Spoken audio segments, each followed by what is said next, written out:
Interrupt that story, take you back to Kansas City. Let's listen into this news conference about the shooting today outside the celebration for the Kansas City Chiefs. In the very least, caught up in the incident in some way.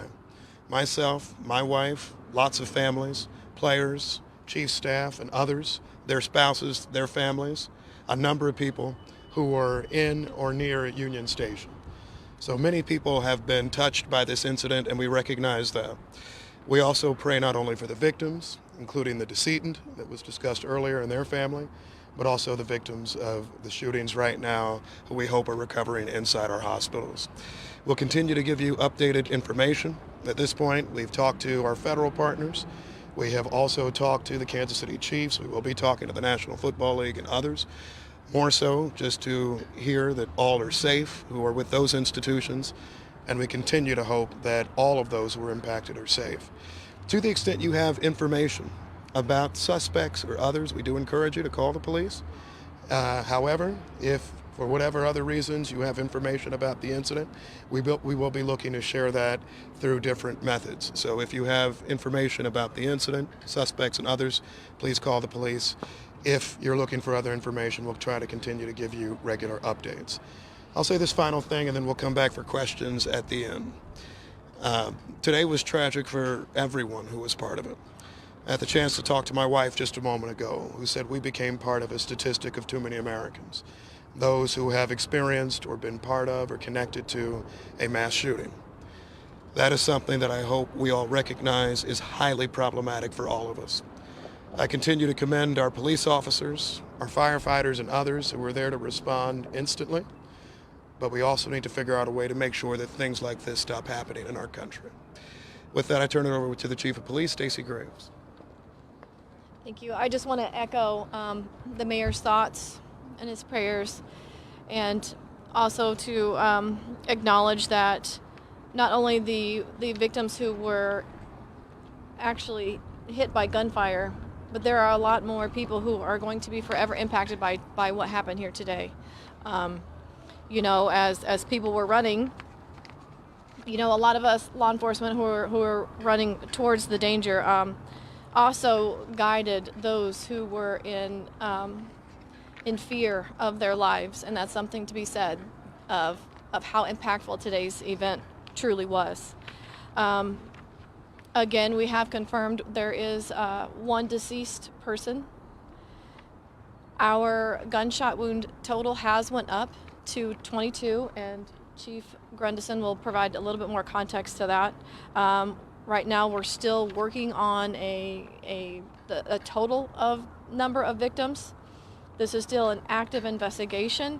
I do want to comment on the question that I got earlier about a video of some fans tackling someone. We do have 3 persons detained and under investigation for today's incident. We are working to determine if one of the 3 are the one that was in that video where fans assisted police. Our investigators are working with all of the surviving victims to connect them with loved ones.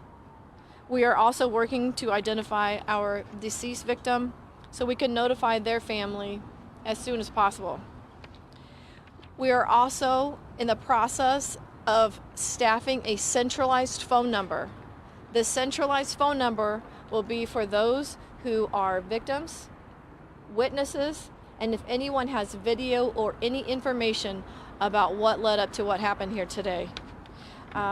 Again, we are continuously receiving information minute by minute, which is part of the delay of us coming down here.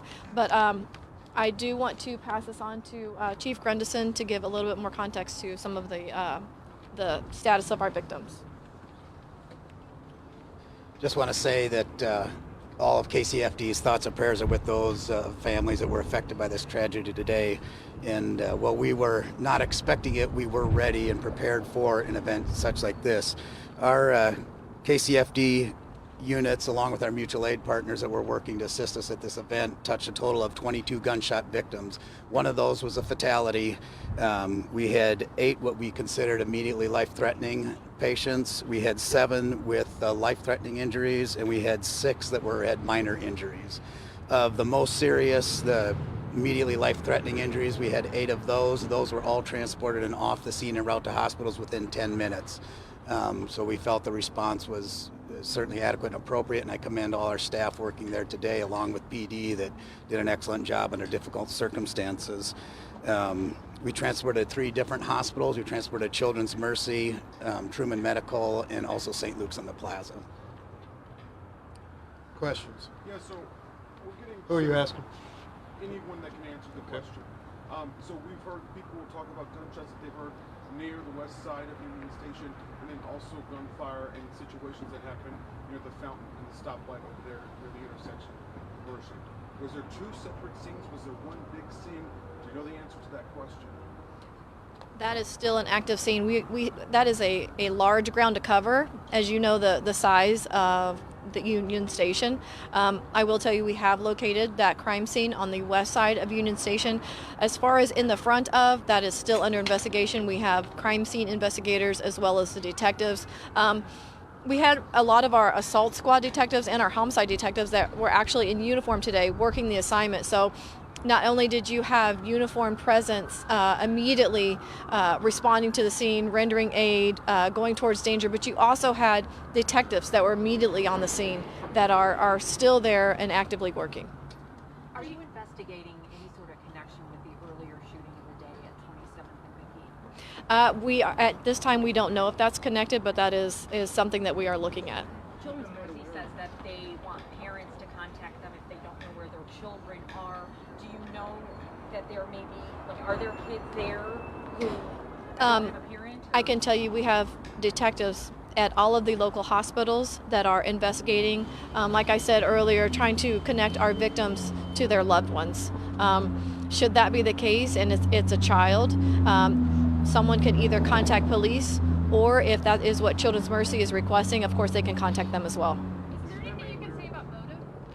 Right now we do not have a motive, but we are asking those who may potentially have any kind of information, a witness or video, to contact police. That's one of that, what I talked about, that phone number that we're setting up that's going to be centralized for victims, witnesses, and potential video evidence. Any age range on the person? I do not have that yet. We learned of a second gunshot victim who has died from family. Has that developed? I have not been able to confirm another death. We mentioned that there were some victims taken to Children's Mercy Hospital. I understood from staff at Children's Mercy Hospital that they received, they have 9 shooting victims, and it's possible that one of them was an adult. Do you know how many children were shot, if it was 8 or 9? And when we're talking children, are we talking about little ones or 17-year-olds? Do you know, Chief? Children's accepts patients up to Ross, 17 come years on. old. Children's accepts patients up to 17 years old, and but we do not have that information currently on the exact ages of the patients that were transported. Yeah, I mean, Children's confirming we did transport to Children's Mercy, but we do not have the ages of those patients. Mayor, how scared? You had over 800 officers deployed to work this parade, to work outside of Union Station, and still in a matter of moments, 22 people were shot. I mean, that's what happens with guns. I won't get in a big debate right now. I think we're still doing an investigation, but I mean, what you saw happen was why people talk about guns a lot. We had over 800 officers there, staffed, situated all around Union Station today. We had security in any number of places, eyes on top of buildings and beyond. And there still is a risk to people. And I think that's something that all of us who are parents, who are just regular people living each day, have to decide what we wish to do about it. Parades, rallies, schools, movies, it seems like almost nothing is safe. And we had hundreds of law enforcement there working hard today. And I do want to echo what the chief said, who are running towards danger. But in a matter of seconds, someone who wants to disrupt anything, someone who wants to create any type of situation, or someone who is very simply reckless, can change not just one life or 2 lives, but almost 24. And that to me is absolutely devastating. And it makes me feel vastly more concerned as a parent just in the world today thinking about that. Chief Graves, can you tell us more about how you were able to detain those two individuals? I'll get you in just a second. Clearly caused so much harm. What was the question? Can you tell us more about how you were able to take those two suspects into custody? Uniformed officers were on scene.